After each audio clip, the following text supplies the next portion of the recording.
देखिए, unified pension scheme new pension scheme से भी ज्यादा बदतर और खराब है, और ये देश के कर्मचारियों के साथ एक बहुत बड़ा धोखा है। और इस पेंशन स्कीम से आपने देश के अर्धसैनिक बलों को निकालकर बाहर कर दिया। वो इस दायरे में नहीं आएंगे। देश के पैरामिलिट्री फोर्सेस इस दायरे में नहीं आएंगे, क्योंकि उनकी 25 साल की सर्विस होती ही नहीं। तो जब उनकी 25 साल की नौकरी होगी तभी आप यूनिफाइड पेंशन स्कीम का लाभ उनको देंगे, वरना 10,000 रुपए की पेंशन उनको मिलेगी।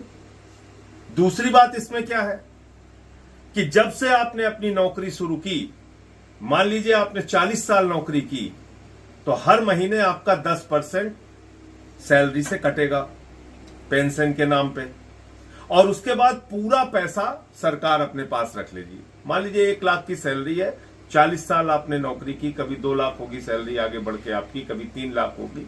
जितना पैसा आता है 10% के हिसाब से, वो पूरा का पूरा पैसा सरकार रख लेगी अपने पास।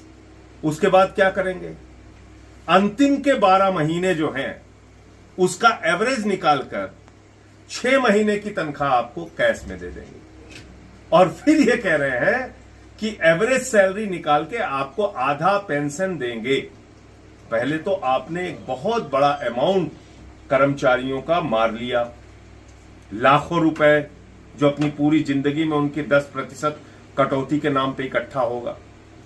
दूसरी चीज, आपने इससे अर्धसैनिक बलों को बाहर कर दिया बड़ी संख्या में। आपने इसमें कह दिया 25 साल की जब न्यूनतम आपकी सर्विस होगी, 20 साल से बढ़ाकर उसको 25 साल कर दिया कि न्यूनतम सर्विस जब आपकी 25 साल की होगी तभी आप इस यूनिफाइड पेंशन स्कीम के दायरे में आएंगे। तो कुल मिलाकर ये एनपीएस से भी ज्यादा बदतर यूपीएस आया है, और देश के कर्मचारियों के साथ एक बहुत बड़ा धोखा मोदी सरकार ने किया है, जिसको इस देश के कर्मचारी समझते हैं, और इसका जवाब वो देंगे। आप लोग अभी भी ये मांग कर रहे हैं कि ओल्ड ओपीएस बहाल किया जाए।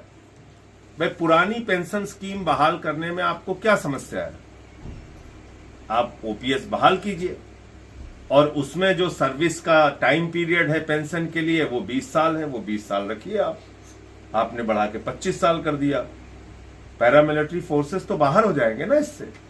जी। एक दूसरा बड़ा मुद्दा भी